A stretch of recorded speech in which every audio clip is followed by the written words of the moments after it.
Adalgisa, obrigado. Obrigado aí pela introdução. Bom, pessoal, é um grande prazer tê-los aqui conosco. A gente vamos caminhando aqui para o segundo dia da Febrabantec. E nesse painel a gente vai ter uma oportunidade de discutir um pouco o panorama internacional das CBDCs. Que lições que aprendemos até aqui. É um enorme prazer ter todos vocês. E aqui a gente vai ter a discussão de como é que tem sido a evolução das moedas digitais nos bancos centrais ao redor do mundo. Não só aqui no Brasil, mas em outras jurisdições, outros países, outras geografias. Quais são os casos de sucesso, né? No último painel vimos que o Real Digital também está em fase de estudos, assim como no Brasil. Os Estados Unidos projetam a sua própria CBDC. Na China, por sua vez, já tem a sua própria moeda digital. O que é a diferença da moeda digital para os criptoativos? Eu acho que também é outra coisa que todos têm curiosidade e muitas pessoas às vezes ainda confundem, né? Qual é a maturidade digital do Brasil em relação às lideranças da geografia da América Latina? E para sanar essas dúvidas, eu vou chamar aqui ao palco um timaço de primeira linha que conhece tudo aqui de ativos digitais e de ativos de primeira linha. Eu chamo ao palco, então, o Dries Temassani, Head of Digital do Citibank América Latina. Muito obrigado, Dries. Seja bem-vindo.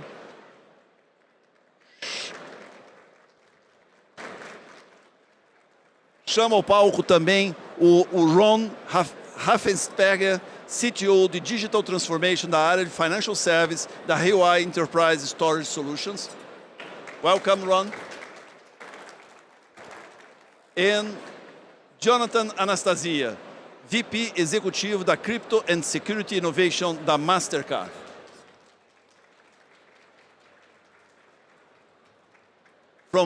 In order to facilitate all the conversation, guys.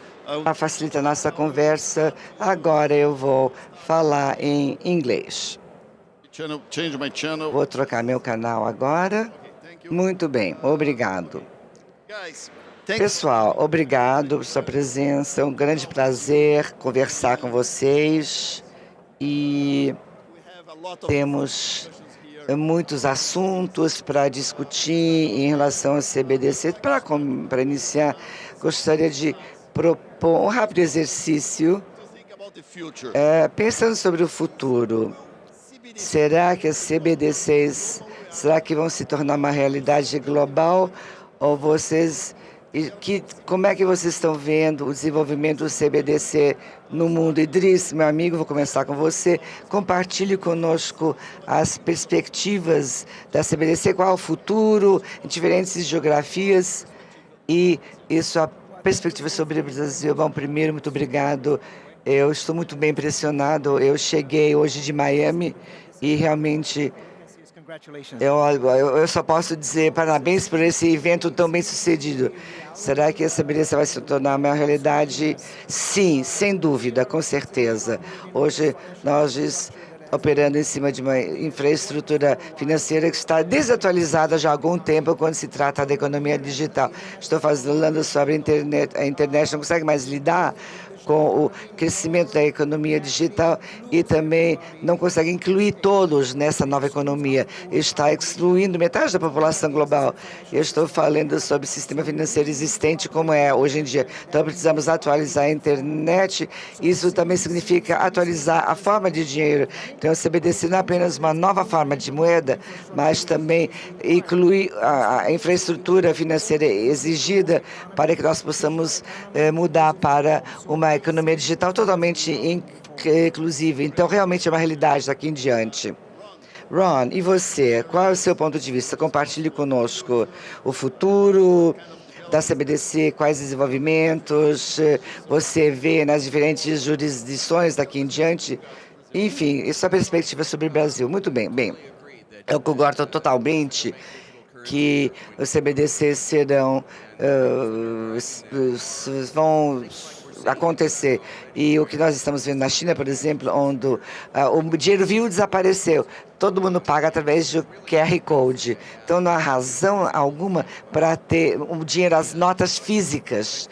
Mas eu acho que eu trabalha muito com países em desenvolvimento, especialmente na África e alguns países latino-americanos, e os governos estão olhando basicamente a maneira de facilitar como lidar com a inclusão. Então, por exemplo, se você tem moedas digitais, é muito mais fácil lidar com sistemas de pagamento e distribuição, muito mais fácil lidar com remessas através de fronteiras. Então, eu acredito que vai ter muitas dores de crescimento, por assim dizer, e também muitas preocupações sobre privacidade, segurança e aceitação universal, mas eu acredito totalmente que nós vamos, ao longo dos próximos anos, vamos ver um aumento dramático na utilização de CBDC. Jonathan, com você.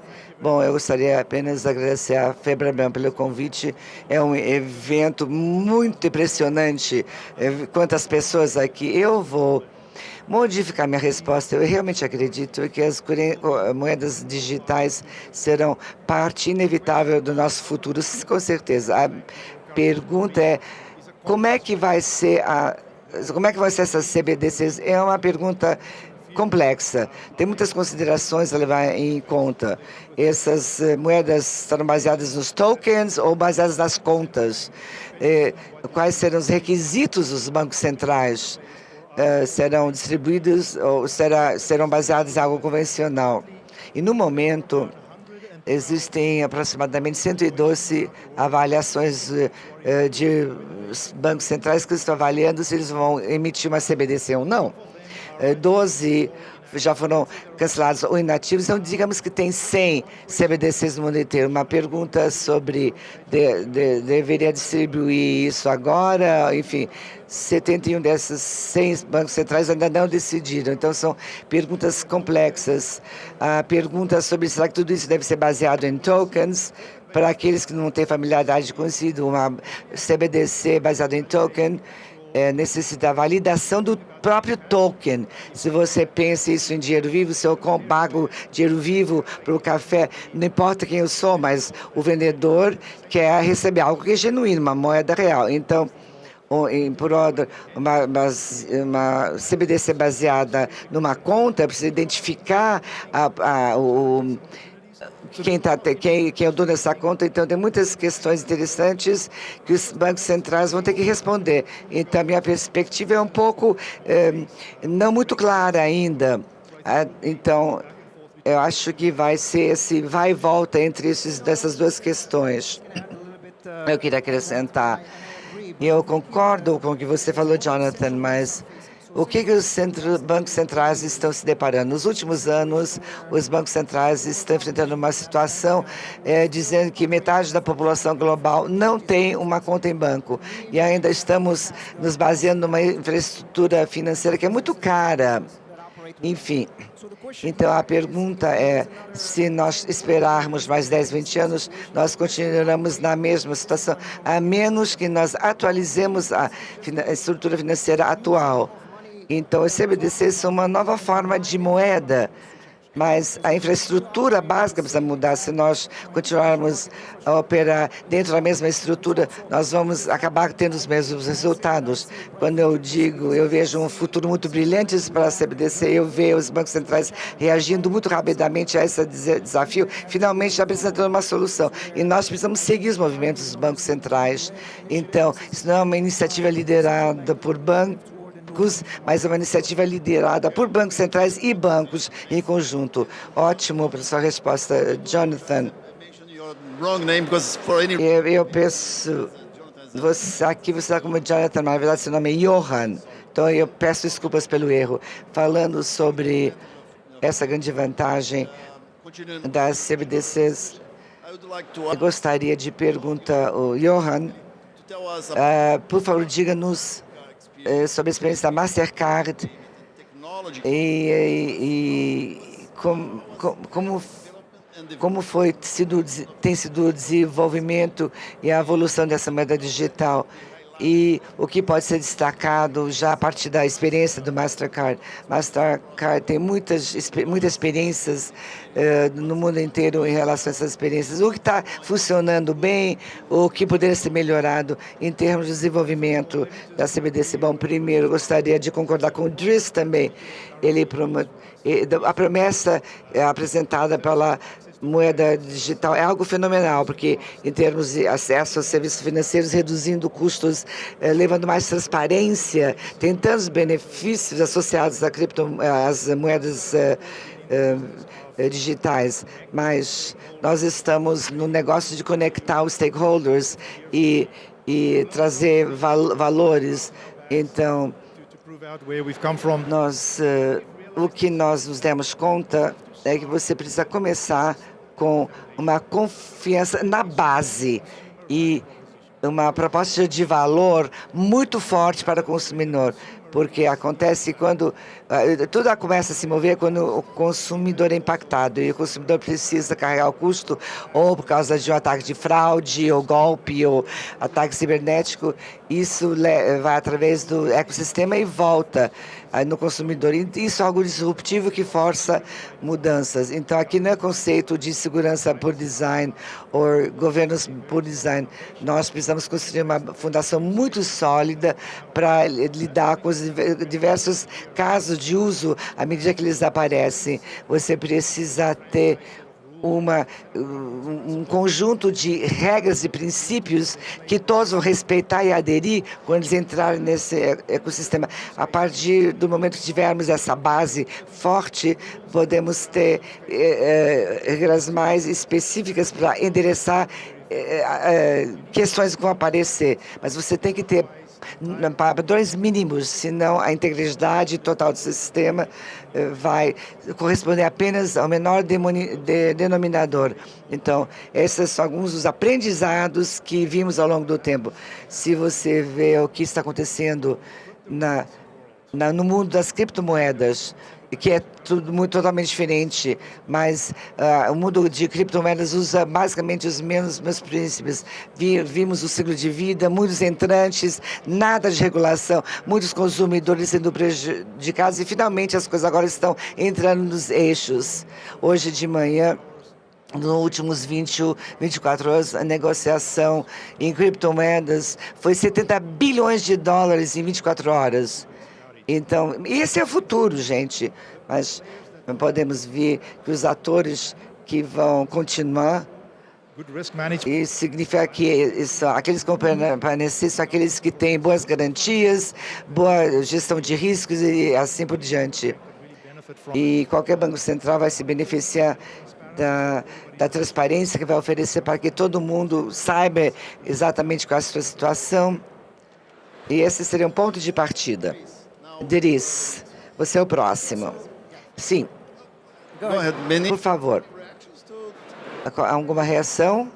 Sim. Então, veja, quando olhamos a economia, vemos 25 trilhões de dólares de uma economia informal que está fora do sistema financeiro formal. Nós analisamos em uma base anual. Então, usamos esse exercício onde simulamos o que vai acontecer se 70% dos empregos estão na economia informal. Então, o que vai acontecer se nós dermos as CBDCs para esse pessoal que está na economia informal? O que vai acontecer? 220 milhões de pessoas que recebem uma carteira com CBDCs e não estarão conectados em nenhuma infraestrutura de mercado. Isso vai trazer $1 trilhão.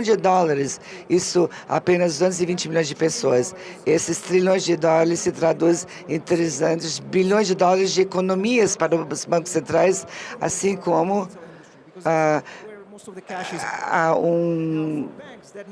vantagens para a indústria de varejo. Mas mais para frente, isso tudo será convertido em 90 trilhões de dólares de empréstimos. Então, essas são oportunidades econômicas. Então, uma CBDC e baseado na infraestrutura infraestrutura diferente é igual a crescimento econômico para governos, para bancos, e também isso melhora os estados econômicos e social das pessoas que vão receber essas novas carteiras com essas moedas digitais, porque finalmente elas farão parte, estarão incluídas nesse mundo financeiro. Então, tem oportunidades imensas para nós no futuro, quando se trata de tornar a CBDC como sendo a moeda dominante em oposição ao dinheiro vivo. Eu concordo 100%, porque o que muitas pessoas não entendem nessa discussão, e claramente tem muita confusão entre o público em geral, entre a diferença entre as criptomoedas e o CBDC.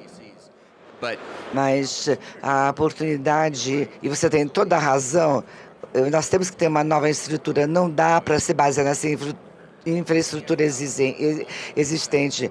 Não podemos ter liquidações de múltiplos dias, nesse caso, mas a oportunidade para chegar até a economia informal enorme. Fazemos muito trabalho com carteiras móveis, e o que nós vimos é que, à medida que as pessoas se sentem à vontade em gastar ou utilizando um dispositivo, aí eles conseguem, por exemplo, colocar o seu dinheiro numa caderneta de poupança, então os benefícios começam a se replicar de uma forma impressionante. Essa oportunidade enorme não reside apenas nos marcos desenvolvidos. Na verdade, essas oportunidades enormes se encontram nos mercados em desenvolvimento. Dries, agora eu vou voltar para você. Há alguns 2 anos, você compartilhou comigo. Sabemos que o Citi tem pegadas no mundo inteiro, mas naquela época discutimos sobre esse apoio que o Citibank tem oferecido a alguns governos em alguns países para implementar essas CBDCs. E agora,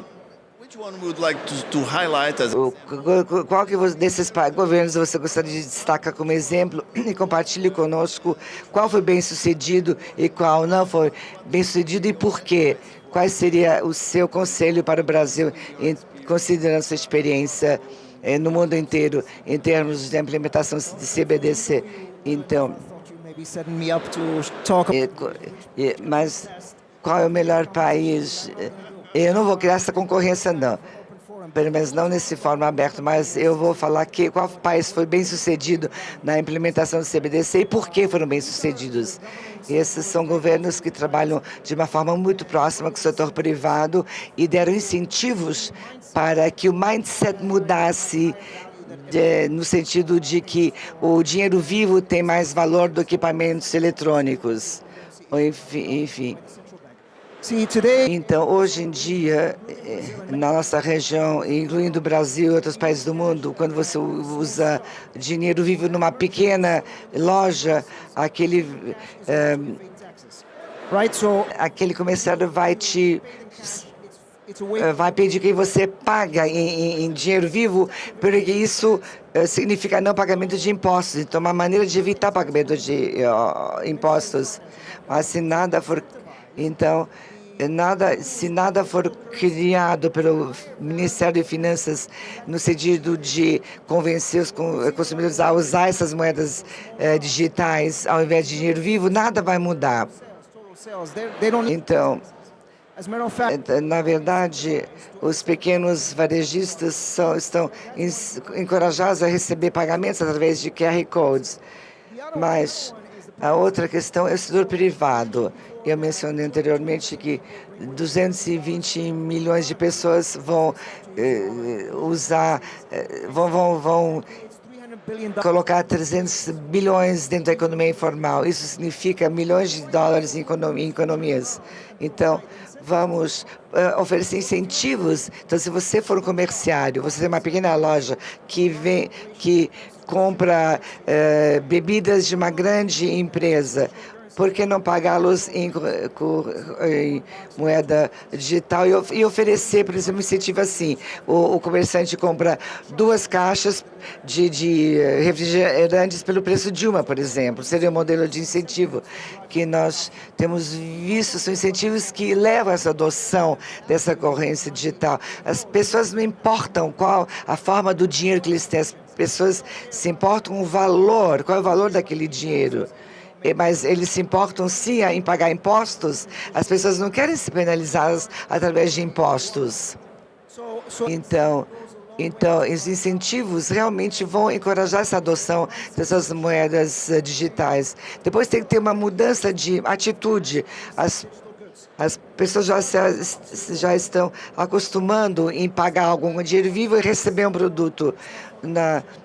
73% das pessoas nos Estados Unidos, os americanos, pagam pelas suas coisas através do seu celular. Então, por exemplo, quando se trata de mudança de atitude, onde as pessoas trocam dinheiro vivo por um produto, então temos incentivos para encorajar esse tipo de adoção. Johan, com base na sua experiência e como outras corporações, como Mastercard, vocês têm uma pegada muito extensa no mundo inteiro. Fale-nos sobre experiência, sobre esses parcerias entre o setor público e privado para impulsionar a utilização de moedas digitais. Isso traz um conceito muito interessante. Quando criamos a moeda digital, precisamos nos perguntar que problema estamos resolvendo. Como aquele pequeno varejista que não quer pagar impostos, a menos que você resolva o problema desse pequeno comerciante, você não vai conseguir nada. Eu preciso criar valor para o consumidor, para o comerciante. Ou seja, nós precisamos ter essa infraestrutura. É preciso atingir os desbancarizados, por exemplo. Como nós, na Mastercard, trabalhamos com vários bancos centrais do mundo inteiro. Nós já desenvolvemos nosso próprio ambiente de sandbox, onde podemos testar esses conceitos de moedas digitais, podemos colocar isso nesse ambiente. Temos uma plataforma de tecnologia que está disponível para fazer essas experiências, mas também consultamos quais são as estruturas, como é que eu crio uma estrutura de governança que lida com cibersegurança, privacidade, padrões mínimos. Então, a gente temos lembrar que nós estamos operando uma rede de multi-stakeholders, partes interessadas, porque nós precisamos disso tudo para os casos de uso. O benefício disso é que nós temos mais de 80 milhões de pessoas. Então, temos o papel principal. E como é que ajudamos a adoção desse tipo de moeda? E qual a utilidade dessa moeda? Então, precisamos facilitar tudo isso da melhor maneira possível para que os consumidores achem fácil usar essas moedas digitais e para que os comerciantes aceitem esse tipo de moeda com a maior facilidade possível. Estou muito entusiasmado em ver tantos bancos centrais indo nessa jornada. Conversamos com o Banco Central hoje de manhã aqui no Brasil e a abordagem é muito interessante. Eles vão ver os casos, vamos fazer esse processo num passo a passo. Então, ao invés de resolver tudo de uma vez só, o Banco Central aqui do Brasil vai ter essa forma muito pragmática de lidar com esse todo o processo. Eles vão usar um passo a passo nesse sentido, porque a menos que uma grande parcela da população adote essas CBDCs não vão decolar. Quando você falou que tipo de problema que você quer resolver, como você sabe, nós somos o PIX, pagamento instantâneo. No mês passado, houve 9,1 bilhões de transações via PIX. Quando é que você tudo isso no ecossistema, onde já temos aparentemente um instrumento de pagamento já consolidado como que não é o caso do Pix. Como é que o CBDC vai concorrer nessa arena? Com você. Obrigada. Então, vocês não podem programar depósitos, não dá para programá-los, não dá para criar, não dá para inovar em cima de caixa. A gente tem feito isso por séculos. Eu acho que a questão aqui tem dois lados. Eu acrescentaria mais um caso de uso, que é o da ameaça. Estamos ameaçados por um tipo não regulado de moedas que estão se tornando mainstream na nossa society. Não são soberanos, então resolvem o problema de muitas pessoas, para muitos negociantes, mas porque não são regulados, quando acontece o problema, eles buscam alguém para ajudar e não há ajuda. Nós precisamos passar com a economia digital. Pix é fantástico, tem sido um sucesso global em termos de adoção e como a sociedade aceitou e como o Banco Central fez com a Febraban e com as fintechs, mas o que precisamos agora é dinheiro que vá junto com a economia digital. Ela não tem fronteiras. A economia digital precisa ter dinheiro programável por valor e não só para transferir dinheiro de uma pessoa para outra. Eu acho que novos ecossistemas podem ser criados, as moedas reguladas e estabilizadas que podem passar por uma outra, não precisa de matches bancários, se mantermos os depósitos na forma existente de dinheiro. Cada um vai ter seu próprio banco de dados, Banco Central, os bancos. Precisamos de uma nova infraestrutura com uma coisa que seja programável, atômica, que tem isso, que não fragmenta o dinheiro, quem paga o que, aonde, quando, tem que ser parte da mesma transação. É aí que as duas moedas entram.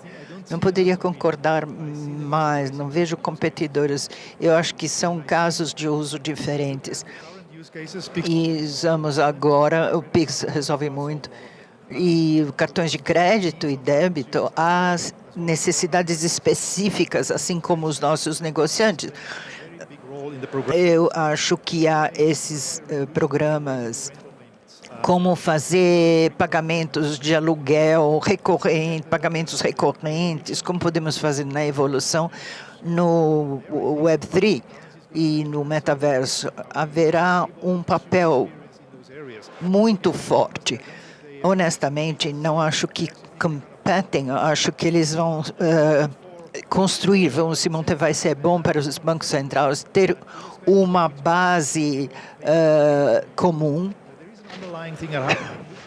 mas subjacente, nós temos como ter a segurança, cibersegurança, e para ter certeza que o consumidor esteja protegido, a menos que seja regulado, não pode escalar, não vai escalar. Precisamos das regulamentações, e isso vai ajudar a abordar a necessidade do consumidor. Now you're the next one. Of course, you have to keep in mind that CBDC here in Brazil is. E você tem que ter em mente que CBDC aqui no Brasil está começando agora. Estamos com pequenas experiências no sandbox. Eu li alguns comentários na imprensa e opinião pública falando da preocupação para ter esse instrumento, usar isso pelo governo. E, além disso, como ter a privacidade do ponto de vista das relações bancárias e como trazer a confidencialidade para informações do cliente em geral, sobre transações, em alguns aspectos, porque a tecnologia, como o blockchain, é o pilar principal, é a transação pública. Como gerenciar essa infraestrutura contra a privacidade de dados, trazendo mais confiança ao cliente. como avaliar essa situação? Então, a privacidade é uma preocupação grande, mas é interessante. Recentemente houve um relatório do Banco Central Europeu olhando para a aceitação do consumidor.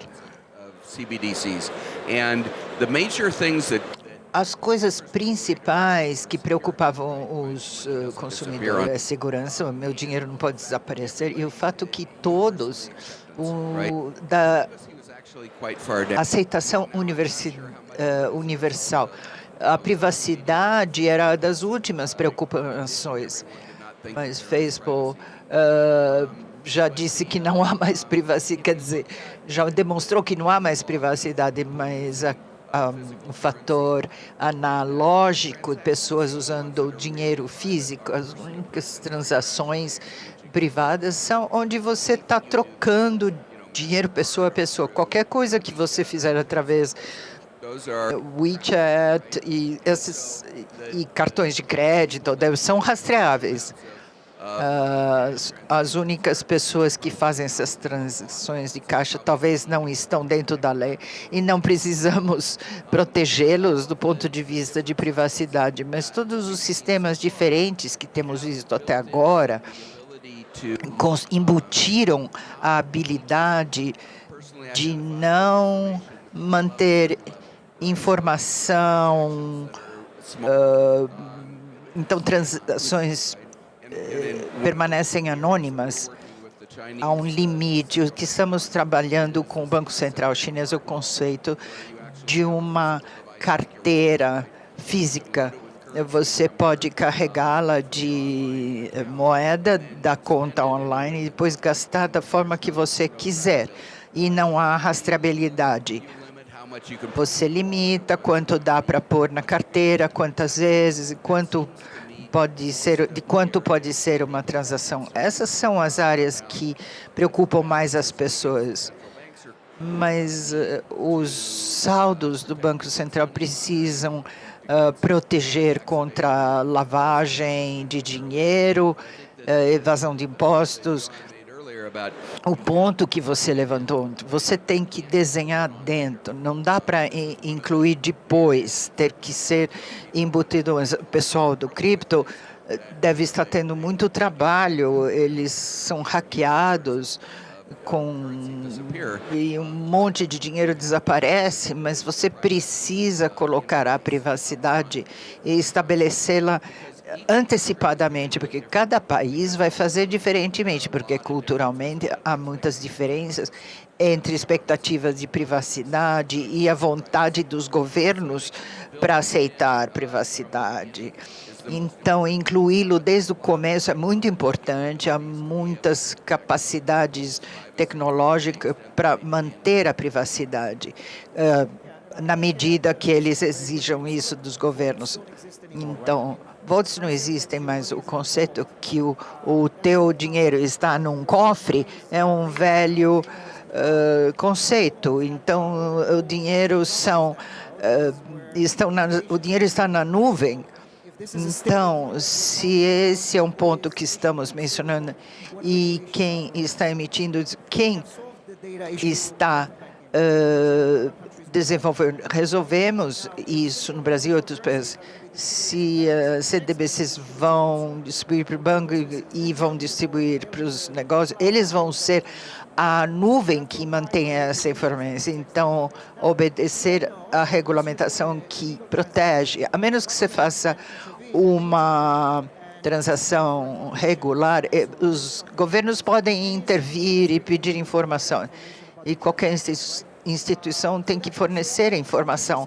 Então, é só uma indicação do que estamos resolvendo. Outra é ver as experiências digitais para fricção. Então, com o COVID foi um problema tão grande. Se você não era incluído, você tem a carteira, se você não tem cartão de crédito e débito e com o Pix, as pessoas estão entrando na economia digital, entende os riscos dos dados, onde basicamente seus dados estão com fintech, os dados estão com a companhia que administra essa carteira, mas eles estão negociando para remover essa fricção e poder usar. Você não tem, basicamente, você perde o cash. Você fica cortado. É aí que estamos na economia digital. É comercializar algumas experiências digital dos dados, que é o teu dinheiro, para outra instituição que vai guardar no teu nome. E se não, e quem governa as criptomoedas? Temos Bitcoins. Se você perder, alguém hackear essa carteira, você não tem ninguém para conversar. Eu numa instituição financeira, preferimos regular do que infraestrutura de outro país, porque retirou a dificuldade para os consumidores. E somos novos na economia digital. Um ponto que todos vocês, começando por Johan, no Brasil nós falamos, vocês já sabem, Brasil, quando você tem uma solução específica diferente do mundo, nós falamos da jabuticaba. É uma fruta que só cresce no Brasil, é completamente diferente do resto do mundo. Nós, como Febraban, temos uma grande preocupação de não construir outra jabuticaba, algo completamente diferente do resto do mundo, e juntando essas experiências em outra geografia. Infelizmente, usamos esse princípio para outros projetos, como Open Banking, por exemplo. O Reino Unido é um benchmark, gastando muito tempo para compreender as melhores práticas do Reino Unido e o máximo possível melhorando a infraestrutura, adaptando com a cultura brasileira. Da sua perspectiva, Johan, nós,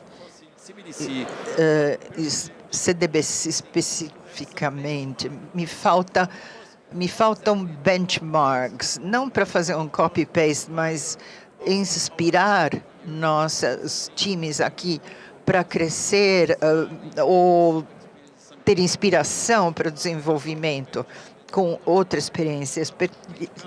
Que país nós deveríamos, sobre o qual nós deveríamos nos inspirar, que vocês acham que seria um benchmark bom para o Brasil? Além disso, qual seria um tempo, um prazo bom para estabelecimento do CDBC em Brasil, baseado no seu conhecimento e sua experiência? É uma pergunta difícil. Eu sinto na posição onde queremos escolher favoritos aqui. Fundamentalmente, falamos um pouco disso na discussão anterior. A moeda digital do Banco Central brasileiro tem que ser criada para o Brasil. Tem que resolver os problemas nacionais, em primeiro lugar. Depois tem que ser operável, interoperável globalmente. E depois precisamos endereçar as necessidades locais e a população e poder ver as políticas monetárias e como apoiar a economia, assim que as populações vão poder se beneficiar. E depois ver os pagamentos cross-border, cross-fronteiras, para poder vender para empresas internacionais. Sendo honesto, eu não vi ainda, acho que há só 5 CDBCs vivos no mundo. Não sei se todos vão atender. Os mercados são tão diferentes, não sei se eles vão atender o mercado brasileiro, mas se você tiver os princípios sobre os quais você vai projetar, dá para trabalhar. As empresas de cartões de crédito, nós damos 200 moedas no mundo, mas antes temos que resolver os problemas locais para ter adoção, adesão e depois. Esse seria o meu conselho. E o prazo? Honestamente, o que eu ouvi essa manhã de como o Brasil está olhando para fazer isso, eu acho pragmático. Vai levar 2 a 3 anos. Nós precisamos encontrar os problemas, porque se a gente desenhar muito rápido, depois é difícil ter um backup. É uma abordagem pragmática. Diferentes problemas, casos de uso, teríamos grandes diferenças de prazos, ou pickups mais rápidos, ou casos mais rápidos para ser adotados. Para uso, caso de uso individual, não dá para usar todos esses casos ao mesmo tempo. Você tem que ter, por exemplo, uma coisa progressiva, aluguéis, prestações de carros, e depois você pode ter uma abordagem pragmática. Não dá para resolver todos os problemas de uma vez só. Você não precisa 3 anos para resolver só um caso de uso. É assim que eu estou olhando para isso. Veja bem, eu não acho que podemos apontar um país e dizer esse é um benchmark. Podemos apontar um fenômeno de 2008 que pegou o mundo de surpresa e criou uma nova classe de ativos completamente desregulado, fora do controle do Banco Central. Foi o Bitcoin. Nós falamos da tecnologia sendo um benchmark. Então, sim, blockchain é a infraestrutura transoperável que permite construir cadeias uma acima da outra e permite essa conectividade global, mas a transferência global de valores. A beleza do blockchain e tokenização é que você pode pegar qualquer valor. Essa conferência para 2023, tokenizar agora e colocar no blockchain. E o pessoal compra o valor da conferência e trocam entre si, sem intermediação de um terceiro. Essa é a democratização de valor numa infraestrutura regulada. Eu acho que o valor das moedas digitais dos bancos centrais são quais as inovações que vão acontecer quando isso vai ser implementado. Não é competir com o PIX ou quanto vai levar para implementar e adotar. É o caso de uso. Isso pode ser feito pelo setor privado. Isso não deveria ser implementado pelo governo, mas sim pela estrutura. A infraestrutura, sim, construída pelo Banco Central. Mas, voltando ao teu ponto, o benchmark é blockchain. Vai permitir diferentes chains e que se sobrepõem, em vez de ter algo singular para cada país. Fundamentalmente, eu agree com você. Minha preocupação é a capacidade do blockchain de fazer escala. Tanto, olhando para os sistemas internacionais, centenas de milhares de transações por segundo. Esse é o problema fundamental aqui. Talvez haja algum híbrido no meio disso. Claro, é um ponto importantíssimo quando falamos de blockchains. Falamos de camadas múltiplas. Por exemplo, a rede de iluminação em cima de um blockchain. É como ter algo acima do blockchain, que é um consenso com contratos inteligentes. Você tantas camadas possíveis de ter consumidor, carregar o valor naquele ledger, naquele livro-razão, em vez de ir para a parte mais inferior do blockchain, onde o consenso é mais longo.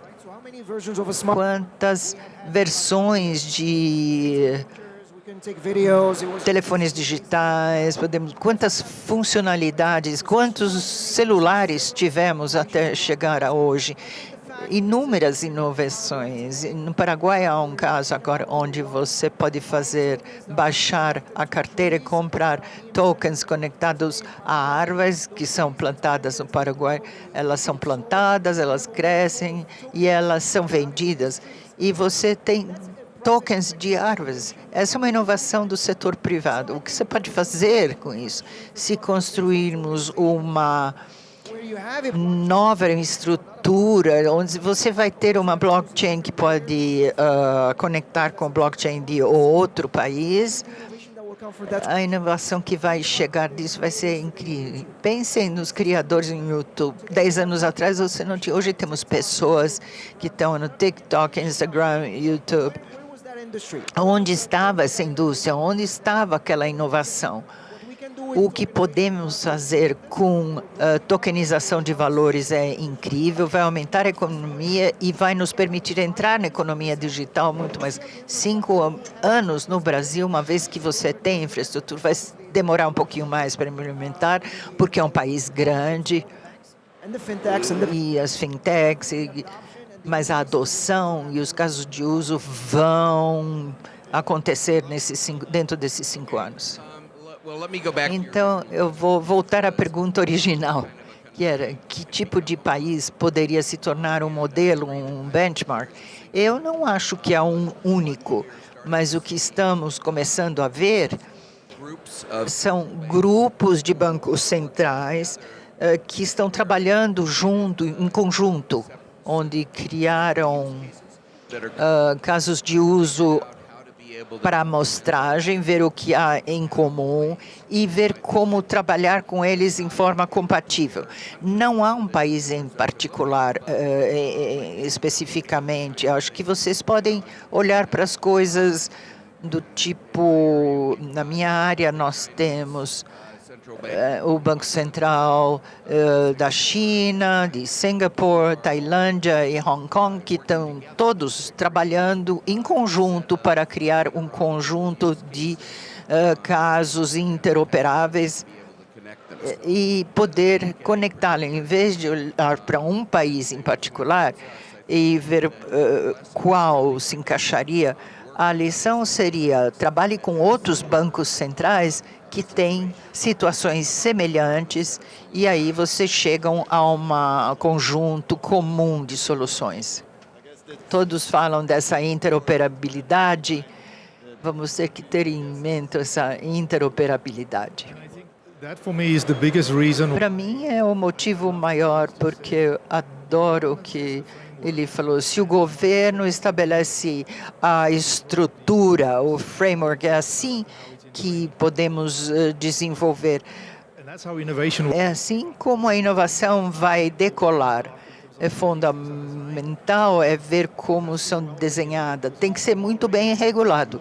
Se não for regulado, vamos ter consumidores do lado dos perdedores. Se for bem regulado, as estruturas estão lá e a inovação vai impulsionar a utilidade, a democratização que a CBDC para artistas, monetizar os artistas.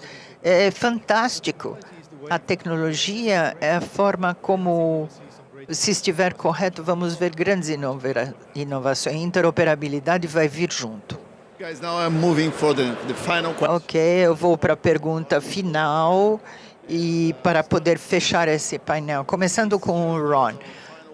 Compartilhe suas últimas palavras, conte sua previsão sobre o CBDC, o que você poderia orientar e como trabalhar com o setor privado do Brasil para implementar CBDC no Brasil. Para nós está claro que os CBDCs têm um futuro, que os contratos inteligentes são uma grande parte. Trabalhamos muito com o Banco Central chinês, especialmente onde você tem um contrato inteligente que automaticamente administra os pagamentos dos aluguéis e alguns podem ser financiados pelo governo, dependendo da situação financeira. As áreas onde estamos trabalhando com os bancos centrais, em múltiplos países, uma coisa é a confiabilidade. Todas essas coisas vão existir num ambiente tipo nuvem. Então, confiabilidade da infraestrutura da nuvem é chave. Outra é a segurança, porque agora você tem uma área de superfície muito maior. Você tem que pensar diferentemente. Os contratos inteligentes são um exemplo. Muitas pessoas perderam muito valor porque esses contratos tinham falhas, que fossem acidentais ou propositais. Há muito trabalho a fazer. E estamos trabalhando muito também com o lado da carteira real e soft wallet, e ver o tipo de problemas de privacidade. Nós queremos continuar esses esforços porque acho que vamos ganhar muito e realmente ver qual o papel do blockchain, como manusear essa interoperabilidade em escala. Rony, com você, eu vou colocar meu boné Mastercard e vou falar sobre o valor que isso vai trazer. Se você pensa sobre tudo que fazemos com uma empresa de pagamentos, isso tem tudo a ver com a confiabilidade no método eletrônico de pagamentos. Se eu entro num bar para tomar um café aqui em São Paulo, se eu entrego meu cartão de crédito e esse comerciante vai me vender o café, é porque ele tem confiança no sistema. E eu, como consumidor, eu sei, digamos que eu comprei uma televisão que não está funcionando, eu posso receber meu dinheiro de volta. Então, tem esse elemento fundamental de confiabilidade. Por baixo disso, então, são os programas dos governos, o programa de cibersegurança, as pilhas de tecnologia que temos. Esse é o maior valor que podemos oferecer a qualquer banco central no mundo inteiro. Por que temos tanto entusiasmo em trabalhar com os bancos centrais? Porque nós temos muitas lições que já aprendemos. Nós estamos basicamente interessados na integridade e na confiabilidade do sistema eletrônico de pagamentos. Assim que podemos crescer. Porque eu não acredito que uma única solução vai resolver todos os casos de uso. Então, tem um espaço onde vamos coexistir, aprender um dos outros e temos colaborar em relação a essas questões fundamentais. Muitas pessoas talvez não saibam, mas nós oferecemos a infraestrutura para pagamentos em tempo real em mercados como o Reino Unido ou vários países escandinavos, nas Filipinas. Além disso, oferecemos proteção contra lavagem de dinheiro. E o que é interessante, quando voltamos da fase de privacidade por design, quando eu vejo o número de conta, um token, eu não sei quem é o dono daquilo. Então, eu executo todas as obrigações sem violar a privacidade do consumidor. Se eu vejo um problema, eu vou até a instituição financeira e digo, olhem mais detalhes a essa conta, porque o banco conhece a identidade daquele correntista.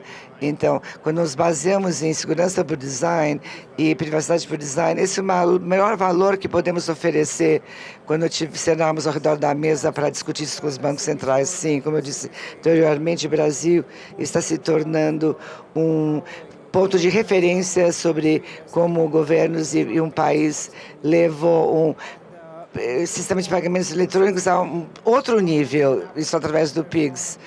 As pessoas conseguem, por exemplo, baixar os aplicativos do seu telefone para conseguir um emprego, por exemplo. Então, se você tem uma bicicleta, você entrega uma pizza à casa de alguém, você pode receber o dinheiro em pagamento, a entrega dessa pizza, enfim. Então, quando se pensa sobre o que nós fizemos para progredir nesse sentido. Muitas pessoas não tinham conta em banco, porque os bancos são instituições privadas. Os bancos vão chegar num certo nível e vão parar por aí, e não vão ir para um próximo nível, porque isso não vai ser lucrativo para o seu próprio mercado. Mas vocês resolveram isso no Brasil com PIX. Então, eu acho que à medida que olhamos para o futuro da economia digital, com a tokenização, os CBDCs, etc., moedas estáveis, blockchains, etc., quando olhamos tudo isso, estamos vendo uma infraestrutura segmentada que vai permitir que os bancos trabalhem com os fintechs, os big techs, para fazer transações segmentadas. Nós estamos falando sobre concorrência. Os bancos vão continuar a desempenhar seu papel, assim como as fintechs, as big techs, mas tudo em cima de uma nova infraestrutura. Vamos entrar em mais profundidade nas comunidades para que todas as pessoas tenham acesso ao real em formatos diferentes. Ou seja, então tem muitos casos onde o Brasil vai continuar nessa sua jornada e vai continuar nessa roadmap de progresso e vamos progredir a partir da infraestrutura existente, que tem suas falhas, mas essa infraestrutura tem custos, etc., que precisam ser passados por consumidores, mas o futuro é muito interessante, eu tenho certeza. Obrigado a todos. Obrigado por sua presença aqui, por aceitar nosso convite. Mais uma vez, por favor, voltem novamente no ano que vem. Johan, Ron e Dries, agradeço imensamente. Eu gostaria de agradecer também à plateia, que a plateia está se aproveitando desse segundo dia desse nosso evento. Espero que vocês fiquem conosco o resto do dia de hoje e amanhã também. Muito obrigado mais uma vez.